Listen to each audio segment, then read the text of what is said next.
Year వేడుకల్లో drugs నియంత్రణపై focus పెట్టింది Telangana police యంత్రాంగం. ఈ మేరకు చర్యలకు పూనుకున్న పోలీసులు డ్రగ్స్ టెస్టును కూడా నిర్వహించేందుకు సిద్ధమయ్యారు. ఇందులో భాగంగానే రోడ్డుపైనే డ్రగ్స్ టెస్ట్ నిర్వహించేందుకు సన్నాహాలు చేస్తున్నారు.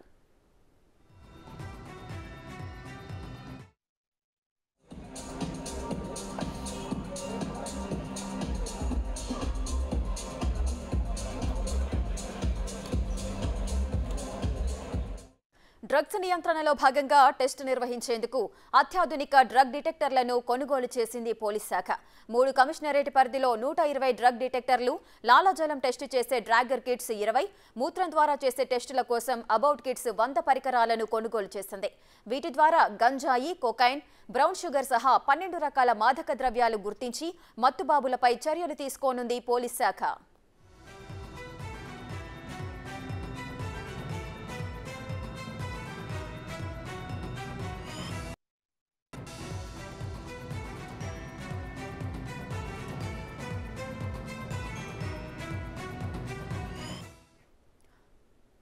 న్యూ ఇయర్ వేడుకల్లో డ్రగ్స్ నియంత్రణపై తెలంగాణ పోలీసు యంత్రాంగం దృష్టి సారించింది. ఈ మేరకు చర్యలు తీసుకున్నారు.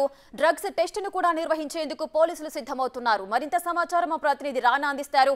రైట్ రానా, చెప్పండి, డ్రగ్స్ టెస్టును ఏ విధంగా నిర్వహించబోతున్నారు?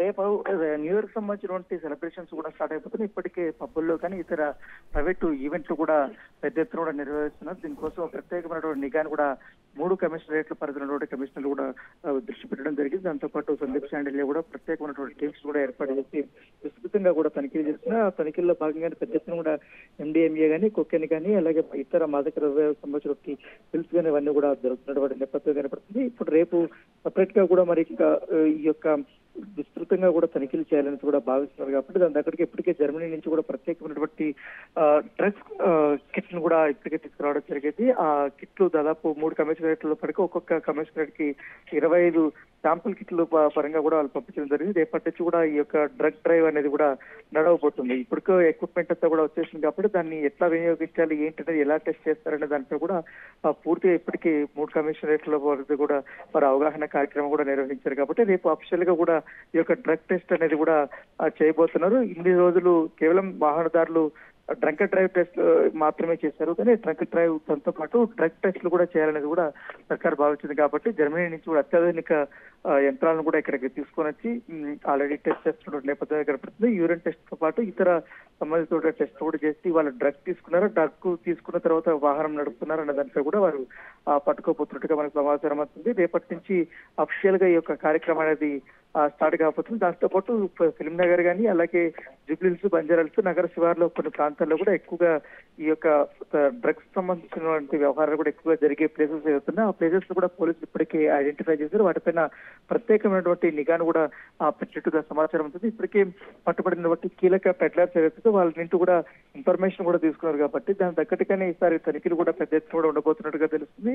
ఎందుకంటే ఇప్పుడు నియర్ కాబోతుంది కాబట్టి ఈ పబ్స్ లో ఎక్కువగా విస్తృతంగా డ్రగ్స్ యొక్క ద్రవ్యాలు ఎక్కువగా వాడబోతున్నారు. ఇప్పటికే 12 రకాలకు సంబంధించినటువంటి మాదక ద్రవ్యాలు కూడా హైదరాబాద్ విరివిగా దొరుకుతున్న నేపథ్యంలో వాటిపైన ప్రత్యేకమైనటువంటి నిఘా ఉంచి వాటిని చర్యలు తీసుకుంటున్న నేపథ్యం కనపడుతుంది. రానా, అదేవిధంగా ఇంతకు ముందైతే డ్రంక్ అండ్ డ్రైవ్ టెస్టులకు సంబంధించి వాళ్ళ ఊపిరి ద్వారా వాళ్ళు డ్రింక్ ఏదైనా తీసుకున్నారా లేదా అని గుర్తించే సందర్భాలు నెలకొన్నాయి. అంటే కొన్ని సెకండ్లలోనే దానికి సంబంధించిన నిర్ణయం వెలువడుతుంది. ఒకవేళ డ్రగ్స్ కి సంబంధించి అయితే ఏ విధంగా టెస్ట్ చేయబోతున్నారు, అదేవిధంగా యూరిన్ టెస్ట్ కూడా ఉండబోతోంది అని తెలుస్తోంది. అసలు ఎలాంటి ప్రక్రియ చేయబోతున్నారు, దానికి టైం ఏ విధంగా ఉండే అవకాశం ఉంది? ఇది కూడా నైట్ 10 గంటల తర్వాత కూడా 12 గంటల లోపల కూడా ఈ యొక్క టెస్టులను నిర్వహించాలనేది కూడా పోలీసులు భావిస్తున్నట్టుగా తెలిసింది. రేపటి నుంచి కూడా ట్రయల్స్ అనేది స్టార్ట్ చేయబోతుంది. కాబట్టి ప్రైమరీగా రేపు పైలట్ ప్రాజెక్ట్ గా కూడా ఇది తీసుకున్నారు. 25 కిట్లు ఇప్పటికే జర్మనీ నుంచి వచ్చాయి. కాబట్టి రేపటి నుంచి చేసిన తర్వాత కొంతమంది ఏదో డ్రంక్ అండ్ డ్రైవ్ ఏ రకంగా అయితే చేస్తారో ఆ ప్లేసెస్ కాకుండా పబ్స్ ఎక్కువగా ఉన్నటువంటి ప్లేసులు కానీ, అలాగే ఎక్కువగా గతంలో పార్టీస్ ఎక్కువ జరుగుతున్న ప్లేస్ లో యొక్క డ్రైవ్స్ నిర్వహించాలనేది కూడా పోలీసులు భావిస్తారు. కాబట్టి దాని తగ్గట్టుగా రేపు డ్రగ్స్ డ్రైవ్ చేయగానే వెంటనే కూడా రిజల్ట్ కూడా వచ్చేస్తే ఆ కన్విక్షన్ ఎంతవరకు తీసుకున్నారన్న దానికి కూడా రిజల్ట్ వస్తుంది. వెంటనే కూడా వారిని అరెస్ట్ చేయడానికి కూడా అవకాశం ఉంటుందని కూడా పోలీసులు భావిస్తున్నారు. రానా, ఒకవేళ ఈ డ్రగ్ టెస్ట్ లో పట్టుబడితే ఎటువంటి కేసులు నమోదు చేసే అవకాశాలు ఉంటాయి?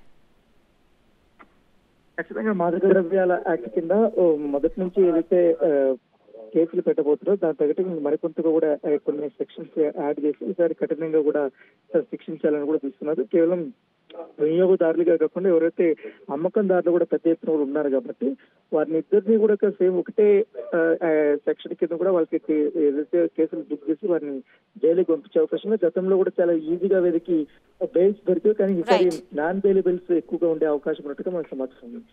Right, thank you Rana, thanks for the details.